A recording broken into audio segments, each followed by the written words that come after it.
This is the Garden of English. I'm Tim Freitas, and I'm going to start a new series about how to scaffold rhetorical understanding and teaching rhetoric. So this is for the student and for the teacher. I hope you'll check it out.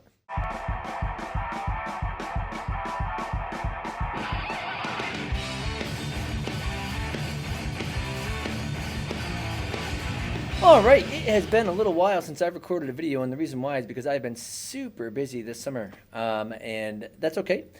We've been trying to produce a lot of new content which we will be releasing on our website and as downloadable files and whatnot as we get closer to the school year. I've also been running a lot of conferences, but that's neither here nor there. I'm here now, and I am here to talk with you all.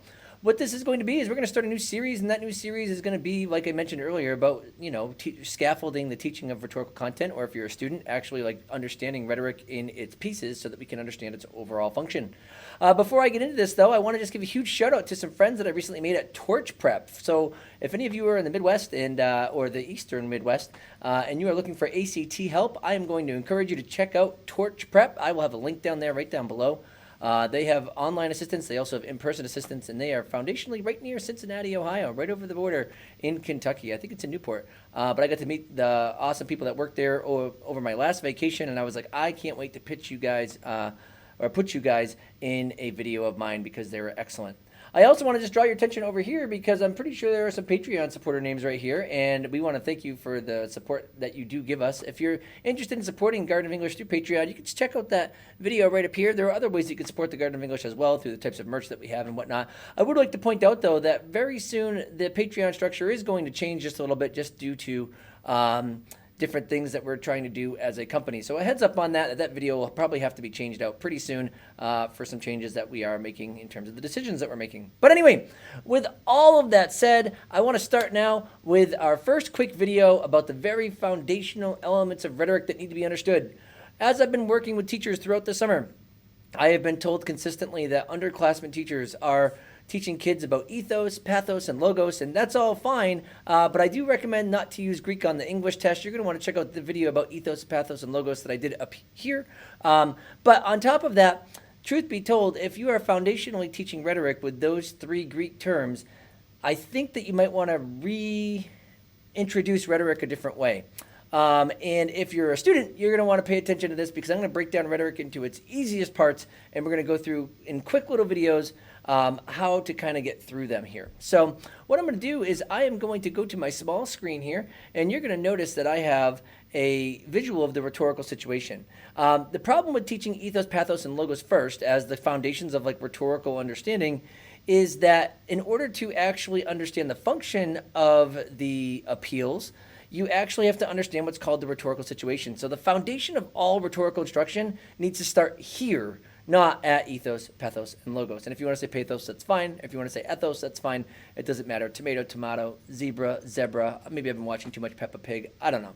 But anyway, nonetheless, I want to point out you want to start at the rhetorical situation. And the rhetorical situation has all of these parts that are up here, which would be the context, the exigence, the writer or the speaker, the audience. And here it says the message. I actually substitute message for subject. I'll explain why in a different video. And we also have the purpose as well. Now, when you're thinking about scaffolding rhetorical instruction, that means trying to build upon your rhetorical instruction, or if you're trying to learn these rhetorical concepts, I want to start with this. When you're reading anything or when you're watching anything, you want to actually start by being able to figure out what context and exigence are. So if you're a teacher, you want to teach your kids to identify context and exigence. Nothing else in the rhetorical situation matters yet. We want to build this. We want to build this skill, and so we want to focus on the parts so that we can see how they create the whole. So your first bits of instruction should really focus on how can I take this reading or this commercial or this visual and teach my students to read for the context and the exigence. Or if you're a student, you want to say to yourself, step back from whatever my teacher is discussing about rhetoric, and let's go to these two things foundationally first. Can I watch something and identify elements of context? Can I watch something and identify elements of exigence? And can I read things for those same things? And the reason why this is so important, folks, is because if you can't understand the rhetorical situation, all of the rhetorical choices, all of the rhetorical appeals, all of the rhetorical anythings will not actually make sense. So it'll be great that you can identify a metaphor. It'll be great that you could say that the author is choosing to compare or contrast, these two things. But if you don't understand how it functions within this rhetorical situation, or what the rhetorical situation is that it's functioning in, it's not going to work. So what does that mean that you should do as a teacher or a student? Well, we'll start with the student first. If you are a student, when you look at or read anything, you want to say, I need to figure out context and exigence first, because that's what's primed all of this communication to happen. So what context is the bigger picture. It's what's going on kind of universally wherever an argument is created, or wherever any type of communication is created. What's the bigger picture? What are the ideas that surround things? And then the difference between context and exigence is this. Exigence is that singular moment that instigates someone to say something. So for example, if it were prom season and I was going to ask my wife to prom because I'm a chaperone, what will happen will be, it won't make sense for me to ask my wife to prom at the beginning of the school year because that's not prom season, right? But all of a sudden March to April comes around and I go home and I talk to my wife and I say, Jen, do you want to go to prom with me so we can chaperone, right? Prom season is our context. It's that kind of bigger picture, a little bit more abstract or intangible.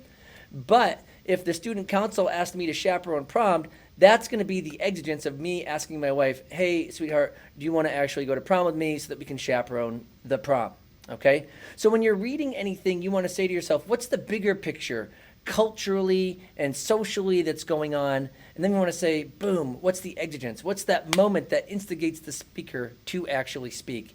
And the context actually influences the exigence. And an example that will fit more closely to most classrooms, let's actually start thinking about George W. Bush's post 9/11 speech.